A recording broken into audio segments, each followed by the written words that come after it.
हमारे लिए संविधान संजीवनी है।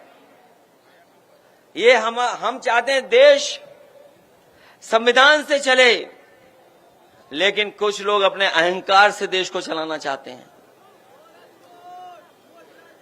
कुछ लोग संविधान को केवल कोरी किताब मानते हैं, संविधान को संविधान नहीं मानते हैं। और हम तो कहना चाहते हैं कि जिस तरीके से एक नारा दिया गया है जय जवान जय किसान, तो उसमें एक बात और जोड़ दी जाए, जय जवान जय किसान और जय संविधान। ये संविधान हमारे लिए बुनियाद है, बुनियाद। ये बुनियाद है हमारे लिए जो बाबा साहब भीमराव अम्बेडकर जी ने दिया। ये संविधान हमारे लिए कर्म ग्रंथ है। ये जो लोग अपने मन विधान से चलाना चाहते हैं, मन विधान से चलाना चाहते हैं, उन्हें हम लोग कहना चाहते हैं कि ये देश बाबा साहब भीमराव अम्बेडकर जी के संविधान से चलेगा। उसके लिए हम लोग संकल्प ले रहे हैं। संविधान हमें हक दिलाता है, हक दिलाता है हमें और आपको। संविधान हमें हक दिलाता है। जो लोग हमारा आपका हक मारना चाहते हैं, वही लोग संविधान विरोधी हैं। और याद रखना, अगर संविधान कमजोर होगा तो हमारा लोकतंत्र कमजोर होगा, और लोकतंत्र कमजोर होगा तो तानाशाही आएगी। और ये देश को एक तंत्र के लिए, एक तंत्र की तरफ ले जाना चाहते हैं। जो लोग मन विधान से चलना चाहते हैं, वो एक तंत्र की तरफ ले जाना चाहते हैं, तभी वो एक रंगी हैं। वो लोकतंत्र के पक्षधर लोग नहीं हैं। और याद रखना, जब कभी भी हमारे ऊपर कभी संकट आता है, तो संविधान ही हमारा रक्षा कवच बनकर के हमारी मदद करता है।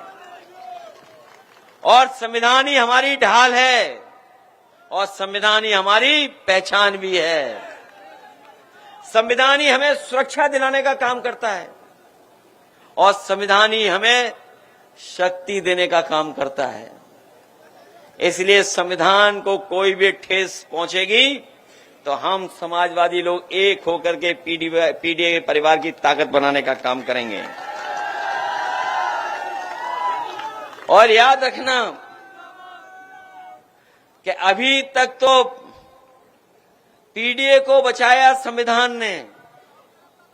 अब हमारे पीडीए परिवार के लोगों की जिम्मेदारी है संविधान बचाने की। ये लोग जो कह रहे हैं कि 80-20 की लड़ाई होने वाली है, जो गणित ही नहीं जानते, 46 में 56 बोलते हैं। उनकी गिनती सुनी आपने, 46 में 56 वाली। न केवल 46 में 56 की गिनती, इधर ये जो क्रिकेट लोकप्रिय हुआ है, यहां जितने नौजवान हैं सब क्रिकेट खेलना जानते हैं। ये बैटिंग करना भी जानते हैं, बॉलिंग करना भी जानते हैं।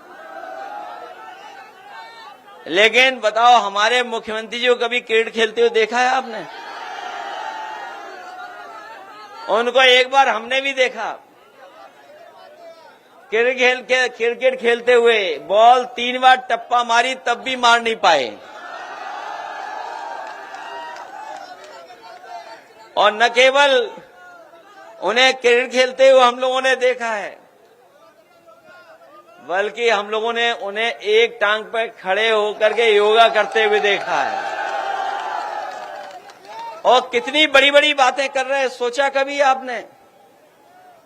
कितनी बड़ी बड़ी बातें कर रहे हैं कि देश को हम और प्रदेश को $1 ट्रिलियन की इकोनॉमी बना देंगे। ये $1 ट्रिलियन जो बोल रहे हैं, वो इसलिए बोल रहे हैं कि गरीब हमारा समझे ही नहीं कि ट्रिलियन क्या होता है। उसे लगता हो कि कोई बड़ी चीज होने जा रही है ट्रिलियन।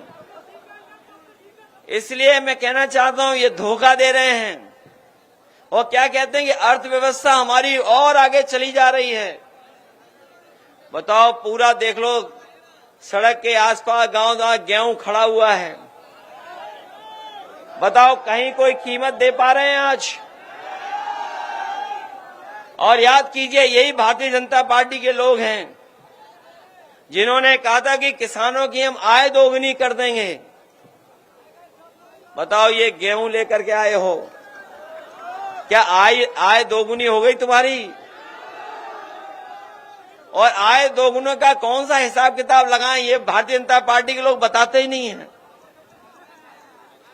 ये आय दोगुने का हिसाब किताब कौन सा है कि अगर हम खाद लेने जाएं तो बताओ, खाद की बोरी से कितना गायब हो गया उसमें से, और डीएपी की बोरी से, और संग में जो आपको जबरदस्ती दिलवा रहे थे नैनो यूरिया। बताओ, पत्रकार साथी कोई कहानी नहीं लिखते?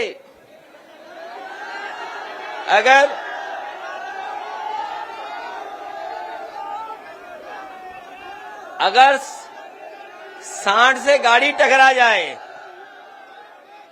अगर सांड कहीं टकरा जाए तो इनके लिए खबर है, लेकिन नैनो यूरिया किसी काम नहीं आ रही, वो खबर ही नहीं है इनको।